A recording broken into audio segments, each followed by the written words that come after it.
Fluorescent lights of the community clubhouse flickered on his smug face as he told the entire HOA board, "You should have locked your shed if your little tools were so important." I just watched. For 3 years, my neighbor Wallace had been a study in petty boundary pushing. Using my hose and leaving it tangled, parking his Ford F-150 just over the property line, letting his dog excavate my prize-winning hydrangeas. Let it all go because I valued a quiet life more than I valued confrontation. I thought it was just carelessness. The breaking point came last Tuesday. I found my grandfather's antique woodworking tools missing from the shed. An hour later, I saw Wallace using the hand-carved mallet to hammer in a lawn sign. When I confronted him, he just laughed and said, "Finders keepers, pal." They were just sitting there. Something in me went silent. It wasn't just carelessness. It was a game, and he was testing how much I would let him take. I didn't call the police. Instead, I called my cousin, a paralegal.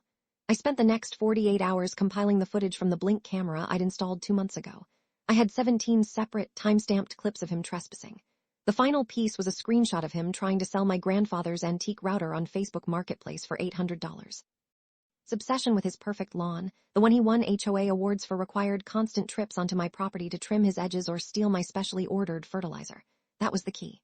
At the quarterly meeting after his speech, I stood up. I didn't raise my voice. The board has my formal complaint. It includes a flash drive with the evidence.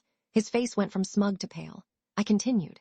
17 video clips of trespassing, and a record of you attempting to sell stolen property.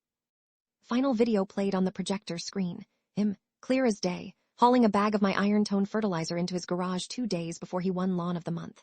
He was fined $2,500 for repeated violations, and the HOA revoked his award. A lien was placed on his house until the fine and the cost of the stolen goods were paid in full. The next morning, I was in my garage, polishing the returned tools under a bright work light. I saw him through the window, just staring. My little tools were finally important enough.